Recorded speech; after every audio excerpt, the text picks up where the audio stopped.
Aqui falamos do que transforma corações. Prepare-se, porque o que você está prestes a descobrir pode acompanhá-lo até a eternidade. Mas antes de conhecer as 5 súplicas, devemos compreender por que a noite é um momento tão sagrado para a alma. Cada dia termina com um suspiro e cada noite começa com uma escolha. Eu me abandono nos braços de Deus ou me perco em meus próprios pensamentos. Para o cristão, a noite não é simplesmente o final de uma jornada.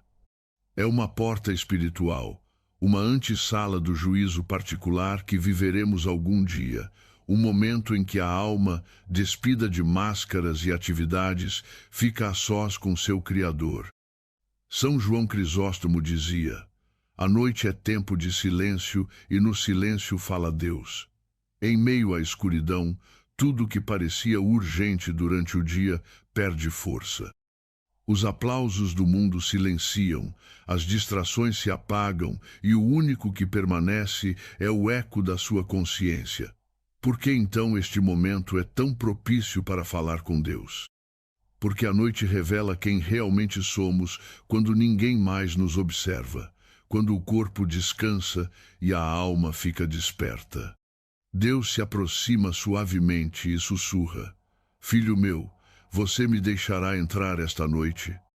É por isso que a Igreja nos convida a rezar as completas, a última oração da liturgia das horas, uma prece de exame, rendição e confiança, onde dizemos como o salmista: em paz me deito e logo adormeço, porque só tu, Senhor, me fazes viver seguro. Salmo 4, 9. Dormir sem orar é dormir sem bênção. É fechar os olhos para o mundo, mas não abri-los para o céu. E não há nada mais perigoso do que uma alma que adormece sem se reconciliar com seu Senhor. Por isso, quando Billy Graham falou dessas 5 súplicas noturnas, não o fez como uma fórmula a mais, mas como um chamado urgente para despertar a alma enquanto o corpo dorme. Mas antes de conhecê-las, escutemos o que aconteceu a um santo que descobriu o poder de uma única oração feita antes de dormir. São Afonso Maria de Ligório, doutor da Igreja e grande mestre da oração, tinha um hábito inquebrantável. Nunca ia dormir sem antes falar com Deus como um filho fala com seu pai. Uma noite, já idoso e fraco, encontrava-se em sua pequena cela, consumido por dores e cansaço. Era um daqueles dias em que tudo parece pesar mais, até a alma. E embora suas forças fossem poucas, não quis fechar os olhos sem pronunciar algumas palavras a Deus. Sentou-se em sua cama, pegou seu crucifixo nas mãos, beijou-o com ternura e disse com voz trêmula: Senhor, não te peço saúde, nem descanso, nem consolos. Só te peço que me salves, que não permitas que eu durma longe de ti. Toma-me, limpa-me, perdoa-me e faz comigo o que quiseres. Só não me soltes. Aquela noite São Afonso dormiu profundamente, mas o mais impactante veio depois. Um de seus irmãos redentoristas, que dormia no quarto ao lado, testemunhou anos depois que, no meio da noite, acordou com uma sensação de paz tão profunda que não podia explicar. Quando se aproximou do quarto do santo, encontrou-o dormindo com um leve sorriso e com o crucifixo ainda nas mãos, como se o próprio Cristo o tivesse abraçado em seu sono. Aquela experiência marcou profundamente aquela comunidade e deu origem a um ensinamento que São Afonso deixou escrito mais tarde. Não temas dormir se tens falado com teu Deus, porque ele vela enquanto tu descansas. Esse testemunho não é uma história piedosa para comover. É uma demonstração de uma verdade profunda que muitas vezes esquecemos. A oração antes de dormir tem poder e pode ser o momento mais íntimo do dia com o Senhor. O que São Afonso fez não foi recitar muitas palavras nem buscar consolos emocionais. Simplesmente se rendeu, reconheceu sua pequenez e pediu o que a alma verdadeiramente precisa. E você, como são suas noites? O que diz a Deus antes de dormir? Ou será que você se deita todo dia carregando um fardo que não foi entregue a Ele?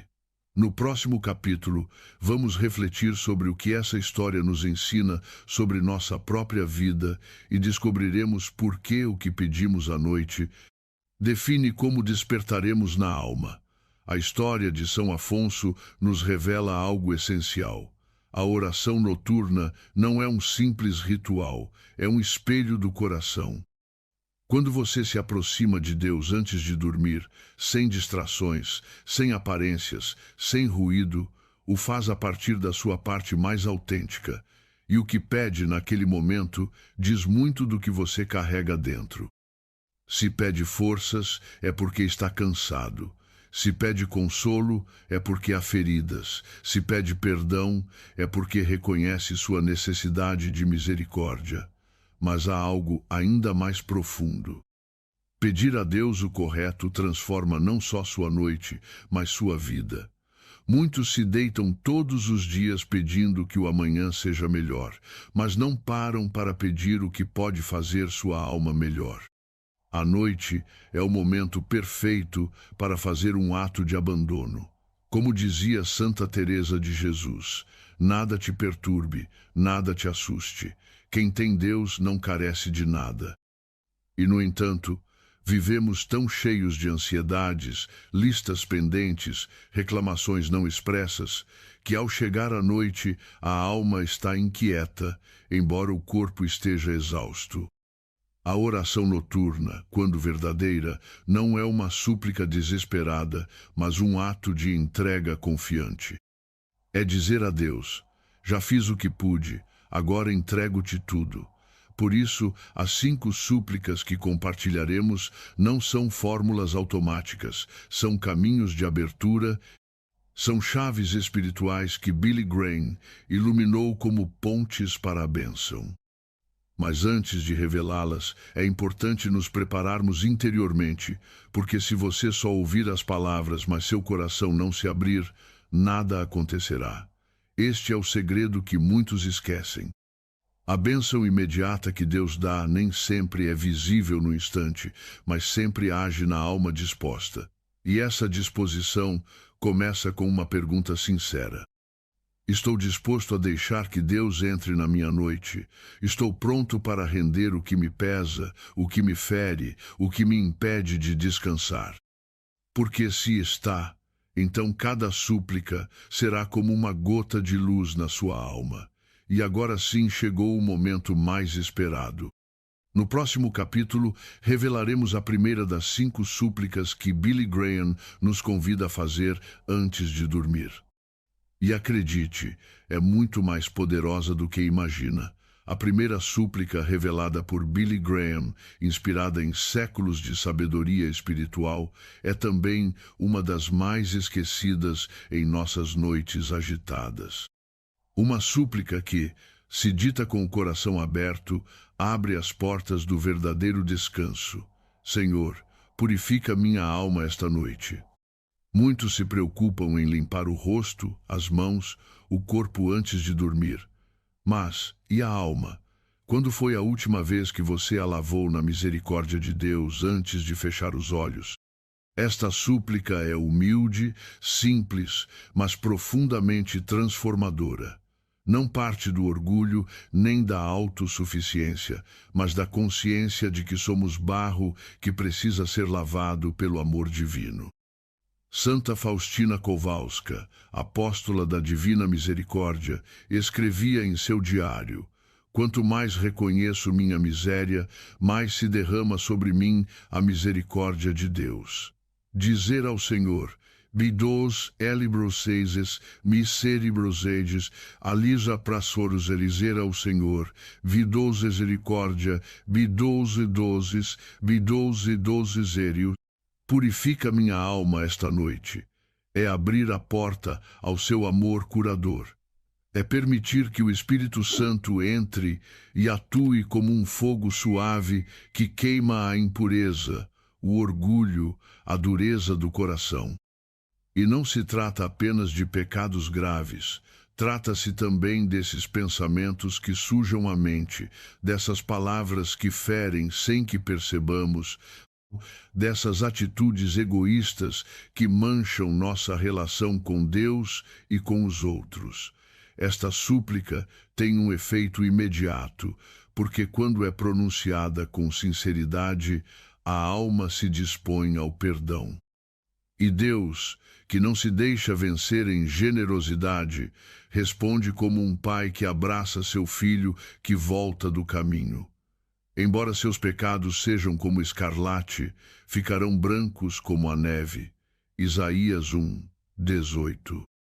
Cada noite pode ser um batismo interior, uma oportunidade para renascer um pouco mais puro, um pouco mais livre, um pouco mais santo. E sabe o que acontece quando você faz esta oração com fé? A culpa perde seu poder, a insônia se dissolve, a alma se acalma e o inimigo que ronda buscando corações adormecidos no pecado não pode tocar quem se refugiou na misericórdia de Deus. Muitos santos recomendavam fazer um ato de contrição sincero antes de dormir, não por medo, mas por amor, porque sabiam que a alma que dorme em estado de graça dorme nos braços de Deus. Faça o teste esta noite. Não importa se foi um dia difícil, se você caiu, se sente que não é digno, apenas diga: Senhor, purifica minha alma esta noite. Lava o que está sujo, seca o que está molhado pelas lágrimas, cura o que está ferido, entrego-te tudo e confio no teu amor. Você verá como o descanso que segue não é apenas físico, é um descanso profundo de alma livre, como se um peso invisível tivesse se desprendido de você. E agora que a alma está limpa, o que vem depois? No próximo capítulo conheceremos a segunda súplica revelada por Billy Graham. E esta tem o poder de restaurar o que está quebrado dentro de você. Às vezes nos deitamos com o corpo limpo, mas com a alma cheia de feridas não cicatrizadas, dores que ninguém vê, palavras que nos marcaram, ausências que continuam ardendo no coração. Por isso, a segunda súplica que Billy Graham nos convida a fazer antes de dormir é esta: Senhor, sara o que ainda dói em mim. Não se trata de remoer o passado para lamentá-lo mais uma vez. Trata-se de permitir que Deus entre onde ainda não o deixamos entrar.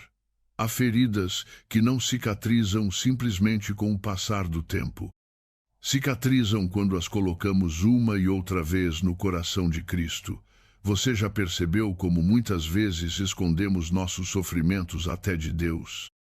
Acostumamo-nos à dor como se fosse parte de nós e, sem perceber, vamos endurecendo a alma, nos protegendo até do amor. Mas Deus não força seu interior.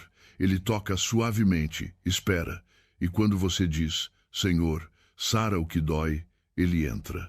Billy Graham ensinou que esta súplica tem um poder especial na noite, porque a noite é o lugar do silêncio, da verdade, do encontro interior. Quando o mundo se apaga, a alma fica mais receptiva e é aí que pode começar a verdadeira cura.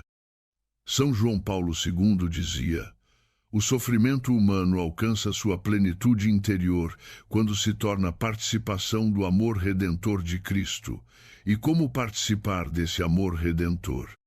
Oferecendo o que dói, dizendo a Jesus, como fazia o Padre Pio em suas noites de dor: Senhor, toma minhas feridas e usa-as para o bem das almas. Esta súplica, quando feita com fé, transforma a noite em um altar.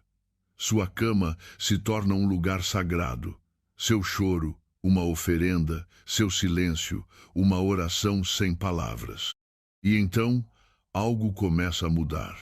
Nem sempre a dor desaparece imediatamente, mas surge uma nova força, uma paz doce, a certeza de que você não está sozinho, porque Deus nem sempre tira o sofrimento de golpe, mas sempre acompanha quem sofre. Você se atreve esta noite a olhar dentro de si e dizer: Senhor, sara o que ainda dói em mim. Toca onde ninguém tocou, entra onde é fechado. Sustenta o que já não posso carregar e faz que, mesmo doendo, minha alma continue confiando. Muitos encontraram cura não em um milagre visível, mas nesta súplica perseverante, noite após noite, até que a ferida se transformou em testemunho. Porque quando você deixa Deus curar suas feridas, elas já não destroem, santificam, e se acha que isso já é profundo, espere para descobrir a terceira súplica. Uma que, quando pronunciada com fé, atrai a proteção invisível de Deus sobre seu lar. Quando o dia termina e a escuridão se espalha, algo em nosso interior busca refúgio. Não é apenas uma necessidade física de descanso, é um anseio da alma de se sentir segura, saber que os seus estão protegidos. E é por isso que a terceira súplica revelada por Billy Graham tem uma força tão especial. Senhor, protege meu lar e os que amo. Vivemos em tempos incertos. As notícias trazem angústia.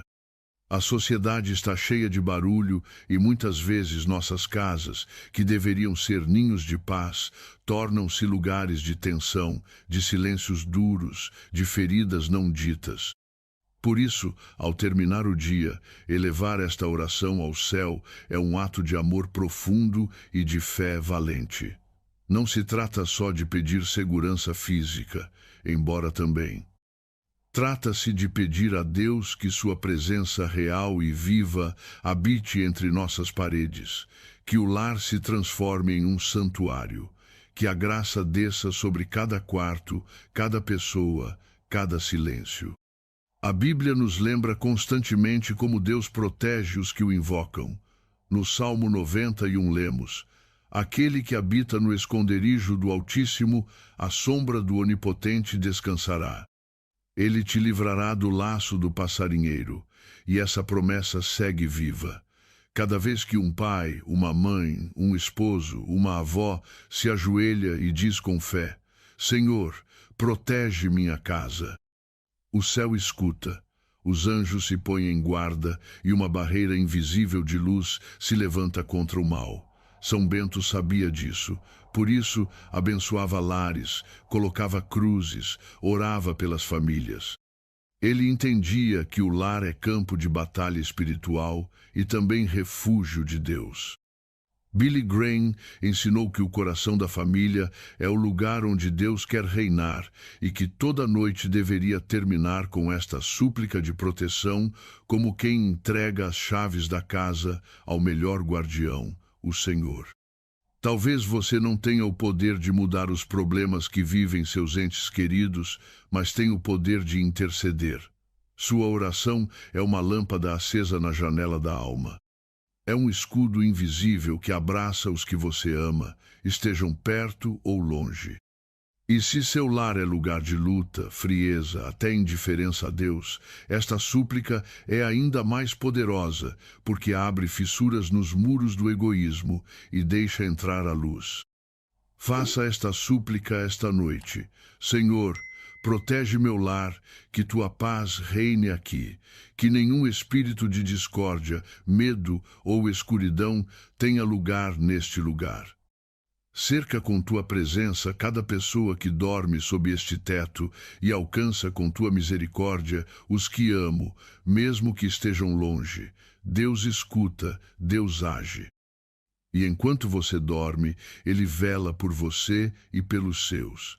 Mas ainda há mais. A quarta súplica, revelada por Billy Graham, não só trará paz à sua noite, mas ensinará a deixar para trás todo o peso que a alma não deveria carregar.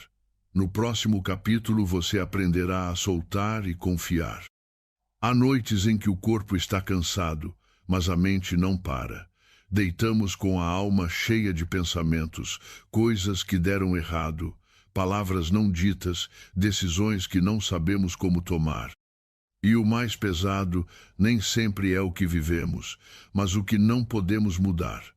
Por isso, Billy Graham nos convida: no silêncio profundo da noite, a pronunciar uma das súplicas mais libertadoras.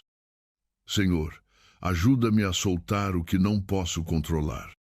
Esta oração não é rendição no sentido humano, não é passividade nem derrota, é o ato mais alto de confiança.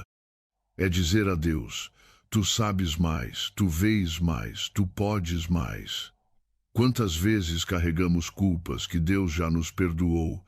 Quantas vezes queremos ter o controle de tudo, como se o futuro dependesse só de nossas mãos? E sem perceber, nos enchemos de ansiedade, insônia, de um peso que a alma não foi feita para carregar sozinha.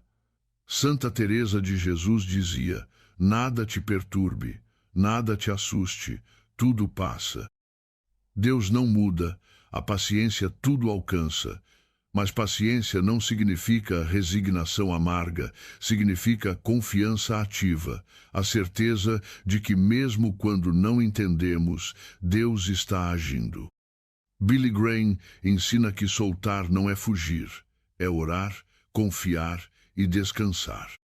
É entregar a Deus aquela conversa que te inquieta, aquele problema que não pode resolver, aquela relação que dói, aquela preocupação com o amanhã, porque o que não está em suas mãos está nas mãos daquele que nunca falha. Pense nisso. Deus não te pede para carregar tudo. Jesus disse: Vinde a mim todos os que estáis cansados e oprimidos, e eu vos aliviarei. Mateus 11, 28. Esta súplica noturna é como abrir as mãos da alma e deixar cair tudo o que pesa. Senhor, solto meu medo, solto minha necessidade de controlar, solto aquela ferida que não sei como curar, solto o futuro e me entrego a Ti. Sabe o que acontece quando você faz isso toda noite? Seu coração se liberta, a paz começa a visitar você e, embora os problemas não desapareçam, você já não é escravo deles. É filho de um Deus que vela por você mesmo quando dorme. Quantas vezes, ao soltar, finalmente descobrimos que Deus já estava agindo, mas precisava que abríssemos as mãos para poder enchê-las com sua graça. Esta súplica é como um suspiro da alma, e quando feita com fé, é mais poderosa que 1000 pensamentos. E agora, prepare-se para a quinta e última súplica revelada por Billy Graham. Uma oração que pode mudar não só sua noite, mas também sua eternidade. 5 súplicas, 5 chaves espirituais para fechar o dia e abrir a alma à paz de Deus. 5 frases que não são fórmulas mágicas, mas caminhos de confiança, humildade e fé. Senhor, perdoa-me pelo que fiz e pelo que omiti.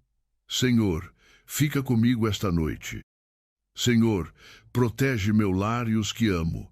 Senhor, ajuda-me a soltar o que não posso controlar. Senhor, se eu morrer esta noite, recebe-me em tua misericórdia. Sim, essa quinta súplica talvez seja a mais séria, mas não deve nos assustar, porque não é súplica de desespero, mas de esperança. Billy Graham nos lembra que a morte não é o fim para quem vive em Cristo e que dormir cada noite como se fosse a última é viver com a alma desperta. Estas 5 súplicas rezadas com fé antes de dormir podem mudar seu descanso, limpar seu coração, afastar o mal, preparar sua alma para despertar, seja em um novo dia ou na eternidade com Deus. E o mais belo é que cada noite é uma nova oportunidade. Deus nunca se cansa de te ouvir, nunca chega tarde, nunca diz: já é demais. Esta noite, quando apagar a luz, não apague a fé. Feche os olhos, mas abra a alma. E se não souber o que dizer, se as palavras não saírem, faça silêncio. E repita simplesmente: Senhor, me entrego a Ti. Tu sabes tudo, Tu podes tudo, Tu és minha paz. Descanse e que os anjos velem seus sonhos. Que a Virgem Maria cubra sua cama com seu manto e que o próprio Cristo seja seu descanso. Se esta mensagem tocou sua alma, se estas súplicas trouxeram luz à sua noite, inscreva-se neste canal. Aqui cada palavra é uma semente de esperança. Cada vídeo é uma lâmpada para a alma. E se você compartilhar esta mensagem, talvez outro coração encontre a paz que tanto buscava. Deus te abençoe e boa noite no coração daquele que nunca dorme. Cultos lotados, mas sem quebrantamento. Louvores altos, mas corações endurecidos. E, enquanto tudo isso acontece, os céus estão em silêncio, não por ausência de poder, mas por ausência de santidade. A palavra declara com firmeza, em 1 Pedro 4, versículo 17. Porque já é tempo que comece o julgamento pela casa de Deus. E, se primeiro começa por nós, qual será o fim daqueles que são desobedientes ao Evangelho de Deus? Não é o mundo que será julgado primeiro, é a igreja. Não são os ímpios que receberão o primeiro confronto, são aqueles que afirmam conhecê-lo. E o que Deus vê ao olhar para dentro de muitas igrejas hoje? Conformismo, justificativas, pecados varridos para debaixo do tapete com o nome de graça. Uma graça distorcida que serve para encobrir o que deveria ser exposto, confrontado e transformado. Jeremias, o profeta chorão, viu isso em sua geração. O povo de Israel havia se acostumado a viver longe do coração de Deus. Continuavam oferecendo sacrifícios, frequentando o templo, mantendo os rituais. Mas seus corações estavam distantes. Eles me abandonaram, diz o Senhor. Me trocaram por cisternas rachadas que não retêm água, conforme Jeremias 2, versículo 13. Porque o meu povo cometeu dois males. A mim me deixaram o manancial de águas vivas e cavaram cisternas rotas, que não retêm as águas. Que tragédia espiritual! Trocaram o Deus vivo por sistemas humanos. Substituíram a glória divina por estruturas vazias. Ainda hoje, quantos continuam frequentando templos, mas já perderam o temor? Quantos dizem amém com os lábios, mas resistem com a vida? Quantos se escondem atrás de ministérios, cargos, microfones, mas não têm mais lágrimas no altar? Deus não está em busca de aparências. Ele nunca esteve. Não importa o tamanho da congregação, a beleza da música ou a eloquência do pregador. O que ele procura são corações contritos, espíritos quebrantados, vidas entregues, porque o culto que ele aceita é aquele que nasce do arrependimento e transborda em santidade. Tudo o que é feito fora desse espírito se torna ruído vazio, religiosidade morta, fumaça que não sobe aos céus. Há práticas que se tornaram comuns e que muitos justificam com frases como "todo mundo faz". É só um costume da nossa igreja. Não tem nada de mais. Mas o fato de algo ser comum não o torna santo. O padrão de Deus não é a cultura religiosa da nossa geração, é a sua palavra. O que ele abominava ontem, ele continua abominando hoje. Deus não evolui com as tendências. Ele é santo, imutável, eterno. E por isso é tão urgente que cada um de nós se examine. Porque talvez o que você aprendeu a chamar de normal, Deus chama de afronta. Comente fogo se está pronto para essa mensagem. Curta e fique até o final para uma surpresa. Lembra do povo que dançava em volta do bezerro de ouro no deserto? Eles estavam cantando, celebrando, oferecendo sacrifícios, mas para um Deus que haviam feito com suas próprias mãos. E Moisés, ao descer do monte, não viu apenas uma festa, ele viu idolatria. Viu um povo que tinha esquecido o Deus que os libertou. Quantas igrejas hoje estão fazendo festas ao redor de ídolos modernos, dinheiro, fama, status, influência, sem perceber que perderam o foco do verdadeiro culto? Cantam a Deus com os lábios, mas o coração está em outro altar. É por isso que o Senhor levanta vozes que não se vendem. Homens e mulheres que têm fogo nos ossos, como Jeremias, que não conseguem se calar, mesmo quando todos querem silêncio. Eles não pregam para agradar plateias, pregam para agradar ao Deus que os chamou, e essa mensagem é justamente esse chamado. Volte ao primeiro amor. Abandone o que é aparência e se renda ao que é verdadeiro. Deus está purificando a sua casa. Ele está removendo as impurezas, os disfarces, os rituais vazios. E o que vai permanecer é aquilo que nasceu do Espírito, não da carne. E se você sente o Espírito Santo confrontando você agora, não endureça o coração, não se esconda atrás de argumentos. Não justifique o que Deus está tentando quebrar, porque é melhor ser ferido hoje pela palavra do que ser surpreendido amanhã pelo juízo. Quando Deus começa a julgar a sua casa, Ele não faz com ódio, Ele faz com amor. Um amor que disciplina, que corrige, que chama de volta.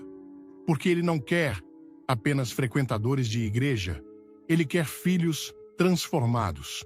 Olhe para dentro, não para os outros, não para o que aquela igreja faz ou aquele pastor permite. Olhe para você, para o seu coração, para a sua conduta quando ninguém está vendo, para as suas intenções por trás do serviço, porque o juízo não virá sobre estruturas físicas, mas sobre corações. E Deus conhece cada pensamento, cada motivação, cada máscara. Essa é a hora de rasgar o coração e não as vestes, de deixar cair por terra toda a vaidade espiritual, de reconhecer que em muitas áreas temos tentado adaptar Deus à nossa vontade, quando deveríamos estar nos moldando à vontade dele. Esse é o tempo de parar tudo e dizer com sinceridade: Senhor, eu pensei que te servia, mas eu te perdi no caminho. Me ajuda a voltar. Enquanto muitos preferem continuar na comodidade da justificação humana, há um povo sendo chamado ao arrependimento radical. E esse povo não será o mais popular, não será o mais aplaudido, mas será o povo que verá a glória de Deus de novo entre nós. Será o povo que andará em santidade, que chorará pelo pecado e que não negociará os valores do céu. Porque no fim, não importa como os homens chamam o que você faz, importa como Deus chama. E se Ele disser afronta, não adianta o mundo inteiro dizer louvor. Que Ele nos dê ouvidos para ouvir, olhos para ver e um coração humilde o suficiente para reconhecer. Primeira prática, detestável, a glória humana no lugar da glória de Deus. Quando o culto se torna espetáculo, quando o altar se torna palco, o culto se transforma em espetáculo. Quando os holofotes se voltam para o homem, a presença de Deus se retira em silêncio. E o que resta é um ajuntamento barulhento, cheio de emoção e técnica, mas vazio de glória. O que estamos vendo hoje em muitos lugares que se chamam igrejas é uma substituição gradual, sutil, mas devastadora. A glória do Senhor está sendo trocada pela vaidade dos homens. E isso não é apenas um erro, é uma afronta. Em Levítico 10, encontramos um episódio que muitos preferem ignorar, mas que grita como um alerta para os nossos dias. Nadab e Abiú, filhos de Arão, sacerdotes consagrados, decidiram oferecer a Deus um fogo que ele não havia ordenado. Pode ter parecido bonito, pode ter impressionado a multidão, mas não veio da vontade de Deus. E o que aconteceu? Fogo saiu da presença do Senhor e os consumiu. Eles estavam dentro do templo, estavam vestidos para o serviço, estavam oferecendo algo no altar. Mas Deus não viu adoração, viu rebelião. Hoje, o fogo estranho pode vir disfarçado de luzes bem posicionadas, músicas cuidadosamente coreografadas, discursos pensados para agradar as massas, mas se não houver reverência, Se o Espírito Santo não for o centro, tudo o que acontece ali é performance vazia. E Deus não se deixa enganar por encenações religiosas. Ele sonda os corações. Ele vê para quem é a glória. Há uma geração de líderes sendo treinada não em secreto com Deus, mas nos palcos dos homens. Estão sendo ensinados a cativar a audiência, a dominar o microfone, a controlar a atmosfera com técnicas humanas. Mas poucos estão aprendendo o que significa cair de rosto no chão, chorar diante do altar, ouvir a voz do Espírito e tremer diante da palavra. É possível impressionar multidões e, ao mesmo tempo, entristecer o céu. A vaidade entrou pelos púlpitos como uma serpente silenciosa. Ela se veste de relevância, se disfarça de excelência, mas no fundo é apenas um grito desesperado por aplauso. Pregadores querem seguidores, ministérios querem visibilidade, igrejas querem influência. Mas quem ainda quer que Deus seja glorificado, mesmo que isso custe a fama, o crescimento e a aceitação dos homens? João Batista disse com clareza, em João 3, versículo 30. É necessário que ele cresça e que eu diminua. Hoje, essa verdade parece ter sido invertida. Muitos estão dizendo com suas atitudes: é necessário que eu apareça e que Deus fique nos bastidores. Não com palavras, mas com decisões. Não com doutrinas, mas com prioridades. Quer impactar o reino? Deixe seu like, comente amém e se inscreva, para não perder nada. Isso tem feito a glória de Deus se afastar silenciosamente de muitos lugares que antes eram cheios de sua presença. Quando o culto se torna um show, o povo deixa de ser adorador e se torna espectador. As pessoas não vêm mais buscar a face de Deus, mas sim se entreter, se emocionar, se distrair. E quando isso acontece, a essência da adoração se perde, porque a verdadeira adoração exige entrega, sacrifício, reverência. Não há lugar para vaidade diante do trono de Deus. Os anjos cobrem os rostos diante da sua glória. Os 24 anciãos se prostram e lançam suas coroas. E nós, que somos pó, ousamos transformar a adoração em algo centrado em nós mesmos. A palavra nos ensina que Deus não divide sua glória com ninguém. Ele disse isso de forma clara, em Isaías 42, versículo 8. Eu sou o Senhor. Este é o meu nome, a minha glória, pois a outrem não darei, nem o meu louvor às imagens de escultura. Toda vez que o nome de um homem se torna mais conhecido que o nome de Jesus dentro de uma igreja, há idolatria. Toda vez que a imagem de um pregador é exaltada acima da cruz, há fogo estranho no altar. Toda vez que o ministério se torna maior do que a obediência, estamos pisando em terreno perigoso. E o que dizer dos púlpitos, transformados em palanques políticos? 2 templos, usados como vitrines para agendas pessoais, da música que se tornou mercado e não mais sacrifício, da oração que virou performance emocional? Tudo isso é ruído, barulho, palavras que não sobem, ofertas que não tocam, lágrimas que não lavam, porque não há arrependimento, só há vaidade, só há ego, só há espetáculo. E você? O que tem buscado quando entra em um culto? Está à procura de uma experiência emocional ou de um encontro com o Deus Santo? Você se importa mais com a beleza da apresentação ou com a verdade da palavra? Você sai do culto dizendo que lindo ou dizendo ai de mim? Porque o culto verdadeiro nos quebra, ele nos expõe, ele nos leva ao arrependimento.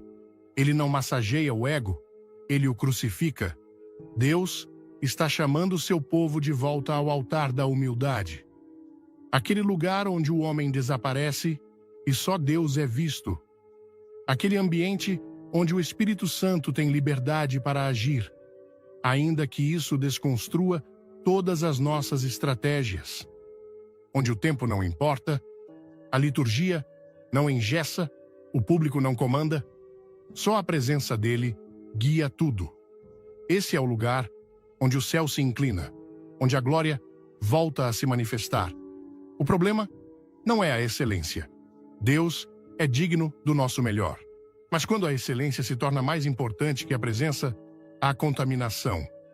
Quando a performance suprime a reverência, há perigo. Quando a fama substitui a cruz, há apostasia. E o mais triste é que muitos já não discernem a diferença. O emocionalismo é confundido com unção. A técnica é confundida com poder. O carisma é confundido com autoridade espiritual. Mas só o fogo verdadeiro consome o sacrifício. Só a glória de Deus transforma. É tempo de limpar o altar, de remover o brilho humano, para que resplandeça a luz de Cristo, de voltar a dizer: Ele é digno, mesmo que ninguém nos veja, mesmo que ninguém nos aplauda, mesmo que sejamos esquecidos pelos homens. Porque o verdadeiro adorador não busca holofotes, busca a face de Deus. Não canta para impressionar, canta para tocar o céu. Não prega para ser notado, prega para obedecer. E você está disposto a desaparecer para que Jesus seja exaltado? Está pronto para dizer, como Paulo, em Gálatas 2, versículo 20, já não sou eu quem vive, mas Cristo vive em mim? Porque essa é a essência da adoração verdadeira, o esvaziamento do eu para a exaltação do Senhor. E quando isso acontece, o céu se abre, a glória volta, a presença inunda, e Deus encontra, finalmente, um lugar onde ele pode habitar. Segunda prática. Detestável. O evangelho diluído. Quando a graça vira licença para o pecado, quando o evangelho perde sua cruz, ele deixa de ser evangelho. Quando a graça é usada como desculpa para continuar no pecado, ela se torna perversão e não redenção. O que temos visto em muitos púlpitos hoje não é a pregação da verdade que liberta, mas uma distorção perigosa que conforta o pecador em sua condição, sem chamá-lo à conversão. É uma mensagem doce aos ouvidos carnais, mas amarga ao Espírito de Deus. Antes de tudo, clica no like se você crê, comente 2 e vem comigo até o final desse vídeo. Uma graça que não transforma não é graça, é engano. E Deus não tolera o engano sendo pregado em seu nome. Paulo fez uma pergunta clara aos crentes em Roma, em Romanos 6, versículos 1 e 2. Que diremos, pois? Permaneceremos no pecado para que a graça seja mais abundante? De modo nenhum. Ele sabia que a natureza humana é inclinada a abusar da misericórdia. Sabia que o coração do homem tenta justificar sua rebeldia com argumentos espirituais, e por isso foi direto. A graça verdadeira não nos autoriza a pecar. Ela nos ensina a dizer não ao pecado. Quem realmente encontrou a graça de Deus, encontra também o caminho do arrependimento. Porque a graça não nos acomoda, ela nos transforma. Mas hoje, em muitos lugares que se chamam igrejas, a santidade virou um tema antiquado. Falar de arrependimento é considerado legalismo. Denunciar o pecado é visto como julgamento. Confrontar o erro virou sinônimo de intolerância. E assim, muitos estão construindo comunidades inteiras sobre um alicerce de areia, bonito por fora, mas fadado ao colapso espiritual. Um Cristo sem cruz, um evangelho sem renúncia, uma salvação sem obediência. Mas Jesus nunca prometeu um caminho fácil, sim, um caminho estreito. Ele disse, em Mateus 16, versículo 24, Se alguém quer vir após mim, negue-se a si mesmo, tome a sua cruz e siga-me. A graça não é a permissão para continuar como estamos, é o poder para sermos o que jamais poderíamos ser sem Deus. É por isso que a graça é escandalosa, porque ela não apenas perdoa, ela transforma. Mas quando o púlpito para de falar em transformação, quando o arrependimento deixa de ser exigido, então estamos lidando com uma caricatura do Evangelho. E muitos estão seguindo essa versão, diluída sem perceber que estão longe do verdadeiro Cristo. Dietrich Bonhoeffer chamou isso de graça barata, aquela que oferece conforto sem exigência, perdão sem arrependimento, salvação sem discipulado. Uma graça que não custa nada ao homem e, por isso, também não lhe acrescenta nada. Mas a graça verdadeira é cara, porque custou tudo a Deus. Ela não nos afaga no pecado, ela nos arranca dele. Não nos embriaga de palavras doces, mas nos desperta com a verdade que fere para curar. E não podemos esquecer que o próprio Jesus, ao perdoar a mulher pega em adultério, disse em João 8, versículo 11: Nem eu te condeno. Vai e não peques mais. Ele não a condenou, mas também não a deixou no mesmo lugar. Ele a levantou com dignidade, mas a chamou para uma nova vida. Isso é graça, isso é evangelho. Não há evangelho verdadeiro sem arrependimento. Não há salvação genuína sem separação do pecado. Infelizmente, muitos têm trocado a pregação da cruz por discursos motivacionais. Têm trocado a confrontação do pecado por palavras de autoajuda. Pregadores estão mais preocupados em agradar as multidões do que em agradar ao Deus que os chamou. Mas Deus não unge discursos que consolam o pecado. Ele unge palavras que quebram cadeias. O Espírito Santo não se move onde o pecado é tolerado. Ele se move onde há rendição. Não estamos dizendo que a graça não é poderosa. Ela é. Ela é mais poderosa do que qualquer pecado. Mas ela exige resposta.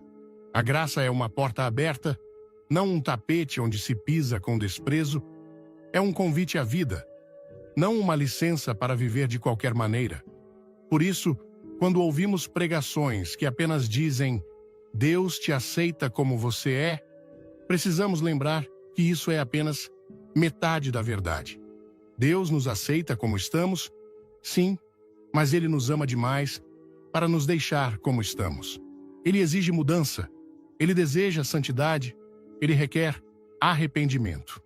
A Bíblia diz, em Tito 2, versículos 11 e 12, porque a graça de Deus se manifestou, trazendo salvação a todos os homens, ensinando-nos que, renunciando à impiedade e às paixões mundanas, vivamos neste mundo de forma sensata, justa e piedosa. Veja, a mesma graça que salva ensina. Ela não apenas cobre, ela corrige.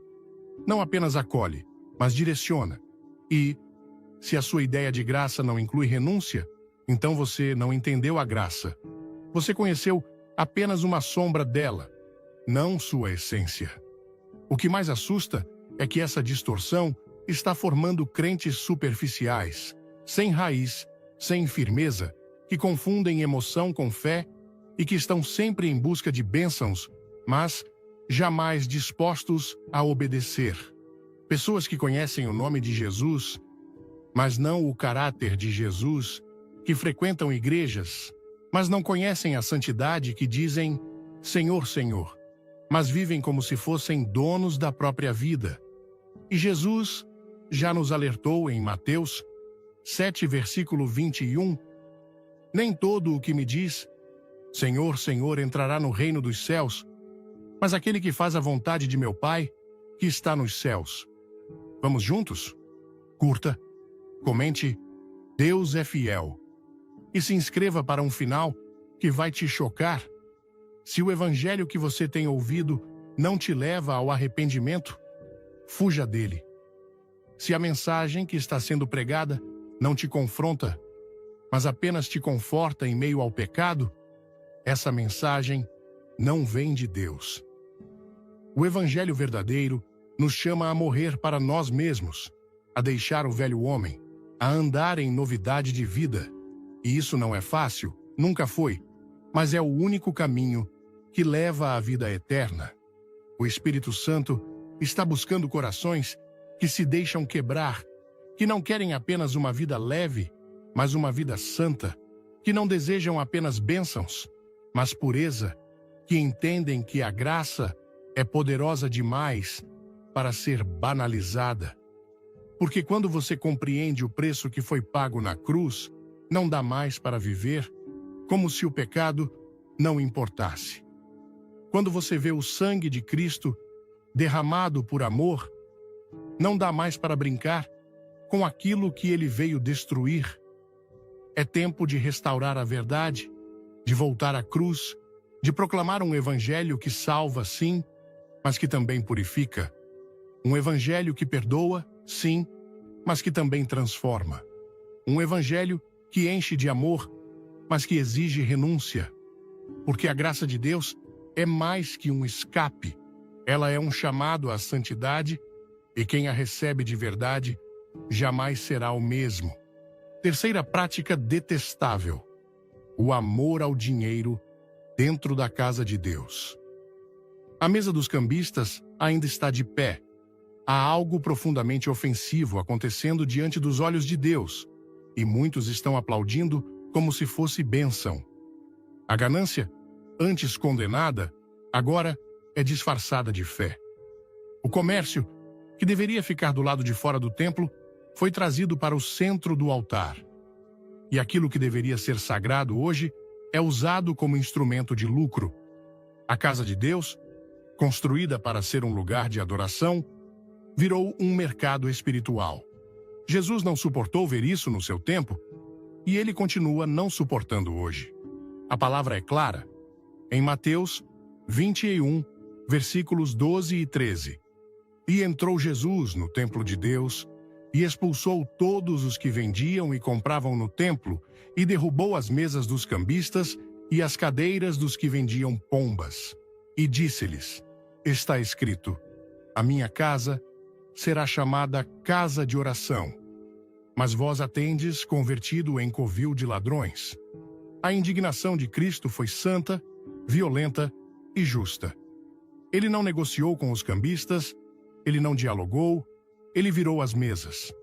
E essa cena precisa se repetir em muitos lugares hoje, não com violência física, mas com um confronto direto do Espírito contra tudo aquilo que tem manchado o nome santo de Deus. Quando a fé vira produto, o púlpito vira balcão. Quando a bênção é precificada, o milagre se torna moeda. E quando a salvação é associada a campanhas financeiras, o evangelho é pervertido. Muitos já não pregam mais para salvar almas, mas para manter o caixa cheio. Não formam discípulos, formam consumidores, e o resultado é um povo iludido, alimentado por promessas de prosperidade, mas faminto de verdade. Um povo que aprendeu a dar dinheiro esperando retorno, mas que nunca foi ensinado a se entregar a Deus sem reservas. A idolatria ao dinheiro é sutil. Ela não se apresenta com chifres, nem com gritos. Ela se esconde atrás de justificativas teológicas, de versículos mal interpretados, de slogans como semeie sua bênção, compre seu milagre, invista no reino. Mas a verdade nua e crua é que muitos estão transformando o nome de Deus em uma marca comercial, transformaram o altar em uma vitrine. E o que se vende ali não é fé, é ilusão. Não é errado sustentar o ministério. Não é pecado ofertar, contribuir, semear. A Bíblia fala sobre isso com clareza. Mas há uma linha tênue entre sustentar a obra de Deus e explorar o povo de Deus, e muitos já atravessaram essa linha faz tempo. Usam da fragilidade das pessoas, de suas dores, de seus desesperos para arrancar ofertas com promessas que Deus nunca fez. Dizem, dê 1.000 e Deus vai te curar. Suba ao monte com essa quantia e sua causa será resolvida. Compre o azeite ungido e a sua casa será restaurada. Isso não é evangelho, isso é feitiçaria com verniz cristão. É manipulação emocional disfarçada de fé. E o céu está em silêncio diante disso. Não, Deus está vendo e está prestes a intervir. Os cambistas modernos têm nomes bonitos. Aparecem na TV, são populares nas redes sociais. Falam com eloquência, mas suas mãos estão sujas.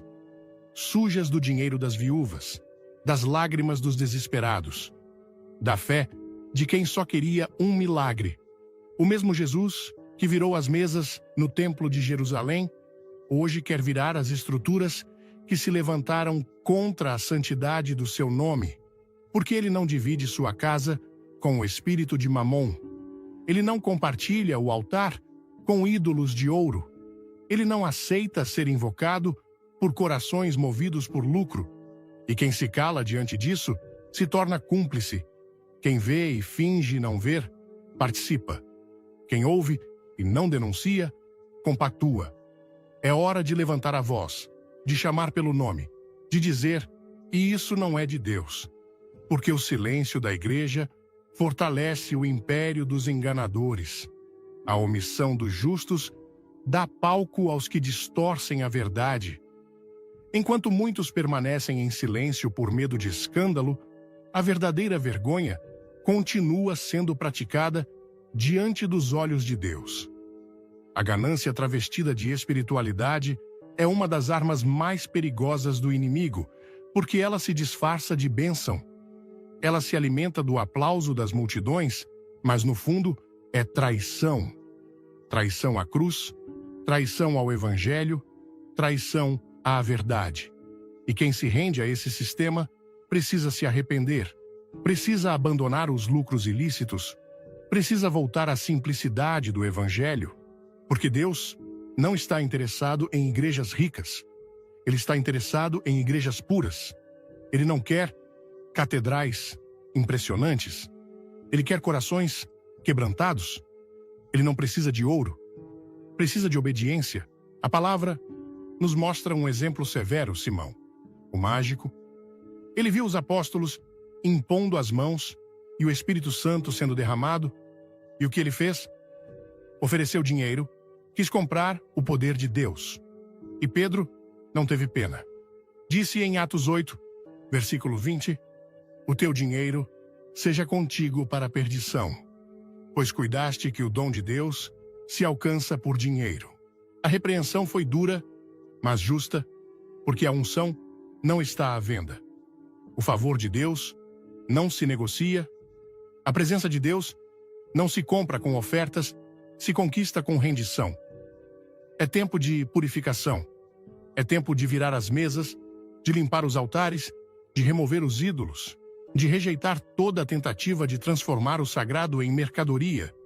E isso começa com cada um de nós, com líderes que decidem voltar à integridade, com igrejas que recusam se curvar à pressão do sistema, com crentes que dizem: prefiro um culto simples com a presença de Deus do que um show cheio de ostentação e vaidade. A igreja precisa lembrar que foi comprada por um preço, o sangue de Cristo. E esse sangue não foi derramado para financiar impérios terrenos, mas para redimir almas eternas. O propósito de Deus nunca foi encher bolsos, foi encher o céu. E todo ministério que inverte essa ordem está fora da vontade do Pai. O que adianta conquistar riquezas se a alma está vazia? O que adianta acumular seguidores se o coração está longe de Deus? O Espírito clama por uma reforma. Uma reforma que não começa em estruturas externas, mas no íntimo de cada adorador. Uma reforma que diz: basta, basta de comércio, basta de manipulação, basta de transformar o nome de Jesus em oportunidade de negócio. Ele é o Cordeiro, não uma marca. Ele é o Senhor, não uma ferramenta. Ele é o Rei dos Reis, não um slogan de campanha. E ele está voltando, e quando voltar, virá para julgar com justiça, não com base em arrecadações, mas em fidelidade. Não com base em aparências, mas em verdade. E quando ele olhar para sua casa, que ele não encontre mais mesas de cambistas, mas um altar limpo, consagrado, digno da sua glória. Quarta prática detestável: a tolerância com o erro em nome de uma paz superficial? Há um engano sutil que tem se espalhado com aparência de sabedoria, mas cujas raízes são podres. É o tipo de mentira que se veste com vestes de tolerância, que se apresenta como maturidade, mas que no fundo é covardia espiritual. Trata-se da falsa unidade, aquela construída sobre o silêncio diante do erro, sobre o acobertamento do pecado, sobre a omissão disfarçada de amor. Muitos líderes e igrejas têm sacrificado a verdade no altar da paz aparente, e isso, aos olhos de Deus, é uma abominação. A palavra é clara. Em João 7, versículo 24, não julgueis segundo a aparência, mas julgai segundo a reta justiça. Mas essa ordem de Cristo foi esquecida por muitos que preferem a comodidade da neutralidade. O argumento recorrente é: não cabe a nós julgar. Mas o mesmo Jesus que ensinou o amor incondicional também nos ordenou a discernir o certo e o errado, a não tolerar o fermento que leveda toda a massa, a corrigir com verdade e graça. Ignorar o pecado para manter a aparência de paz não é ser pacificador, é ser cúmplice da destruição. Quantas igrejas estão cheias de pessoas, mas vazias de confrontação? Quantas comunidades evitam pregar sobre pecado, santidade, renúncia? Porque sabem que essas verdades causam desconforto? Quantos pastores já deixaram de denunciar comportamentos mundanos dentro da própria liderança para evitar divisões? Mas o que se ganha com isso? Uma paz frágil, superficial, que não cura, não restaura, não liberta. Uma paz que não custa nada, porque não muda nada. E o Espírito Santo, que é santo, se afasta. O exemplo de Josafá é uma advertência severa. Homem temente a Deus, rei de Judá, que se uniu a Acabe, rei de Israel, perverso, idólatra, rebelde, por motivos diplomáticos. Talvez tenha pensado: unir os reinos trará estabilidade. Talvez tenha desejado evitar conflitos, proteger o povo. Mas Deus enviou um profeta para dizer, em 2 Crônicas 19, versículo 2, devias tu ajudar ao ímpio e amar aqueles que aborrecem o Senhor? Por isso, virá sobre ti grande ira da parte do Senhor. Aliança em nome da paz custou caro. Deus não aprova acordos com o erro. Ele não se agrada de alianças que comprometem a verdade em nome da convivência. E é exatamente isso que tem acontecido nos nossos dias. Há uma pressão constante para que a igreja se adapte, se cale, se torne inclusiva ao ponto de perder sua identidade. Querem que aceitemos tudo, que abracemos todos os discursos, que evitemos qualquer julgamento. E se alguém se levanta com a verdade, é acusado de ódio, de radicalismo, de intolerância. Mas desde quando pregar a santidade de Deus se tornou discurso de ódio? Desde quando defender os padrões da palavra virou fanatismo? A verdade, por mais dura que seja, continua sendo amor quando é dita com pureza de coração. É por isso que tantas lideranças se tornaram reféns da diplomacia. Preferem preservar relacionamentos do que preservar a santidade. Preferem manter alianças humanas do que permanecer fiéis à aliança com Deus. E com isso, toleram práticas contrárias à Escritura, deixam o pecado florescer no meio do povo, e tudo isso em nome de uma suposta paz. Mas a verdadeira paz nunca foi ausência de confronto, foi sempre fruto da justiça. E onde não há justiça, não há paz. Religious. Há apenas silêncio opressor e cumplicidade com a mentira. Não se trata de promover divisão por motivos fúteis. Trata-se de reconhecer que há momentos em que permanecer calado é traição. Traição à cruz, traição à santidade. Traição ao próprio povo que precisa da verdade para ser liberto. Jesus disse, em João 8, versículo 32, conhecereis a verdade, e a verdade vos libertará. E a pergunta que precisa ecoar nos corações é: que tipo de unidade estamos construindo? Uma unidade que encobre o erro ou uma unidade que se sustenta na verdade? Muitos estão preferindo o caminho largo, o discurso neutro, a postura de vamos evitar confusão. Mas não foi esse o exemplo deixado pelos apóstolos? Não foi essa a atitude de Cristo? Jesus nunca compactuou com o erro para manter a paz. Ele entrou no templo e confrontou. Ele olhou para os fariseus e denunciou. Ele chamou os discípulos à cruz. Não há paz verdadeira onde há mentira tolerada. E a igreja precisa decidir. Vamos agradar aos homens ou a Deus? Os tempos em que vivemos exigem coragem, não para atacar, mas para permanecer firmes. Não para causar escândalo, mas para não negar a verdade. E essa firmeza começa na liderança.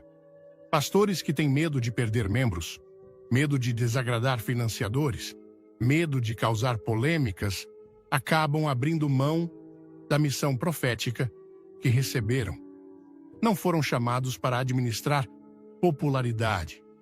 Foram chamados para guardar a doutrina, ensinar o caminho estreito, proteger o rebanho do engano. E o povo de Deus também precisa despertar, porque muitos crentes hoje rejeitam igrejas firmes justamente porque não querem ouvir a verdade. Procuram pastores que dizem o que eles querem ouvir, trocam de congregação quando são confrontados, preferem o conforto da superficialidade ao chamado da santidade. Mas esse é o tempo de escolher: verdade ou vaidade, santidade ou conveniência, integridade ou popularidade.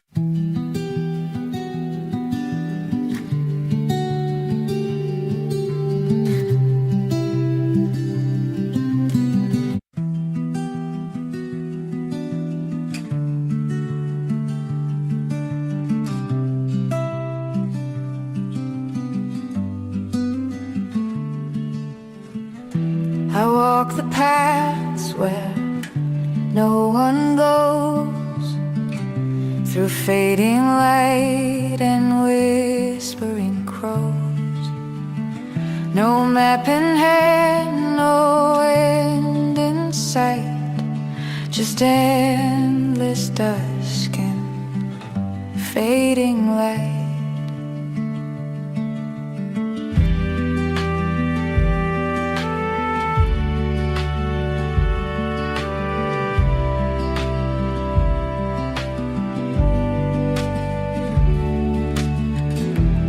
Trees don't speak, but they still know each quiet step, each heart below. The sky bends down, the wind is kind. These wandering roads reflect my mind. And though the noise calls loud and bright, I choose the peace of silent night. I keep on walking, wandering still, past every echo, over every hill. No destination, just the will to lose, to learn, to wander still.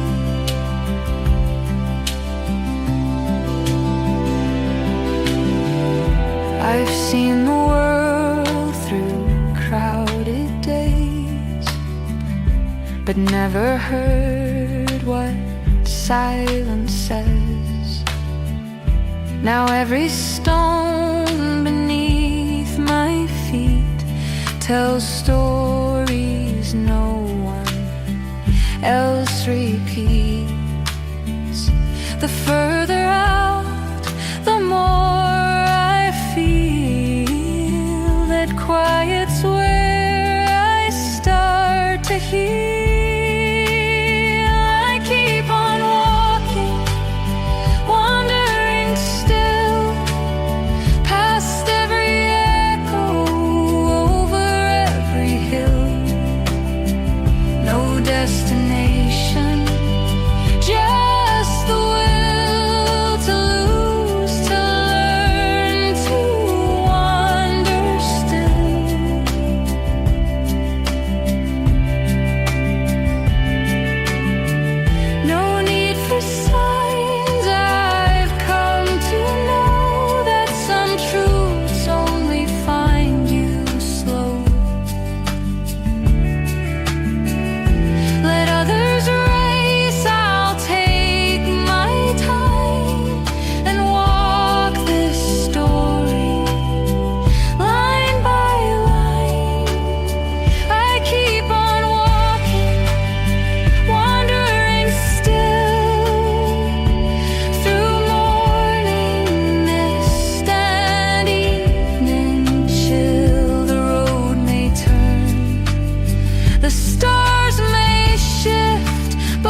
and always free.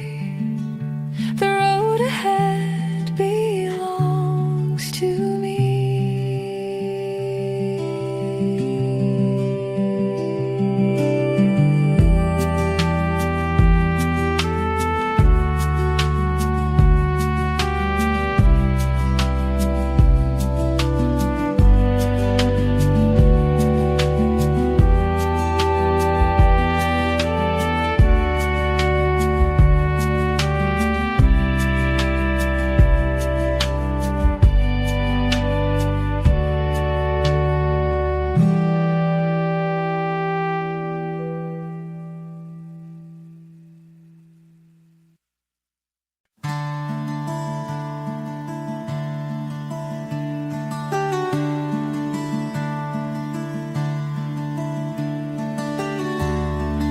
Hollow clock keeps ticking loud in empty rooms beneath the clouds.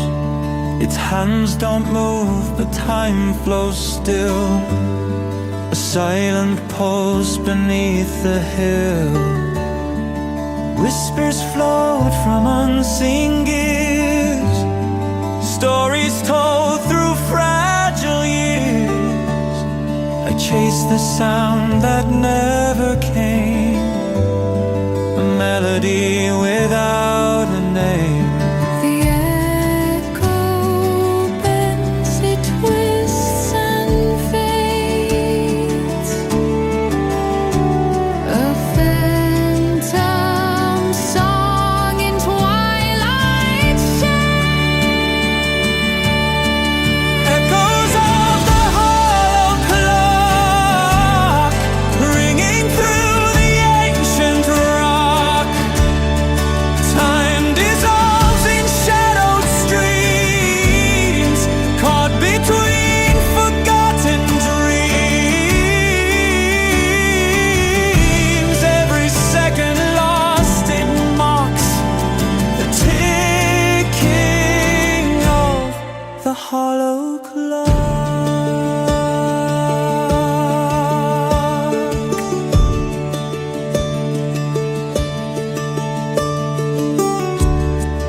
Leaves fall slow on worn-out floors. Dusty light through broken doors. I listen close for what's not there. A voice that's vanished in the air. The past and future intertwine like tangled roots beneath the vine. And in the silence I can hear the beating heart of vanished years. The echo bends, it twists and fades. A phantom song in twilight shades. Echoes of the hollow clock ringing through the ancient rock. Time dissolves in shadowed streams, caught between forgotten dreams. Every second lost it mocks the ticking of the hollow clock.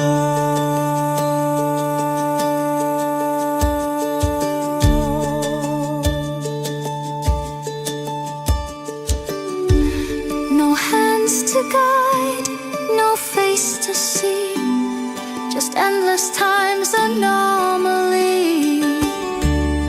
I step inside the hollow sound where lost and found are tightly bound.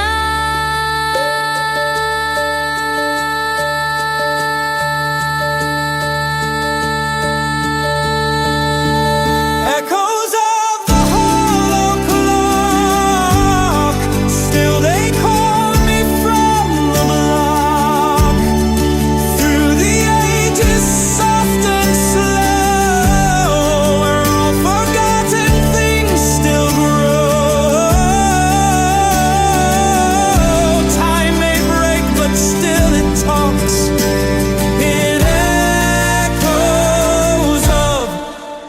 hollow clock.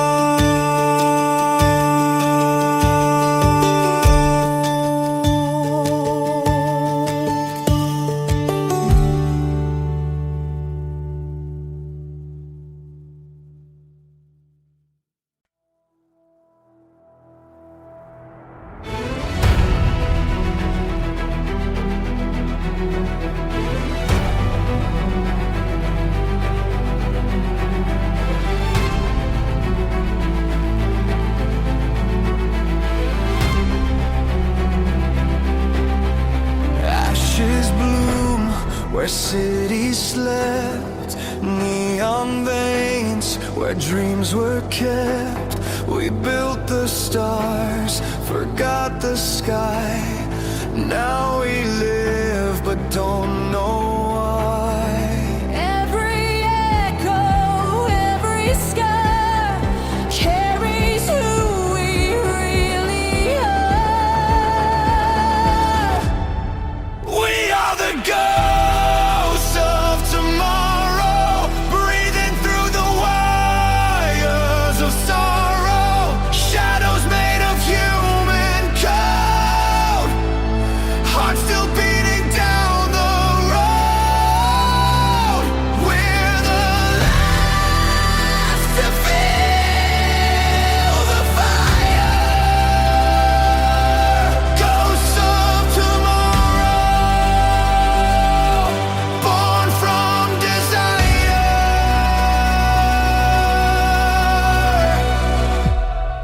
Concrete prayers and plastic hands. The end begins where hope still stands. Memory flickers, soft and wild. The future cries like a broken child. Through the static, we remain, singing through the endless rain. We are the ghosts of tomorrow, breathing through the wires of sorrow. Shadows made of human code, hearts still beating down the road. We're the last to feel the fire. Ghosts of tomorrow, born from desire. In the silence, we ignite, turning darkness into light. Every loss a spark we borrow, every tear a new tomorrow. We are the ghost of tomorrow. Still we fight, still we follow, through the ruins, through the snow. We're the flame that will not go.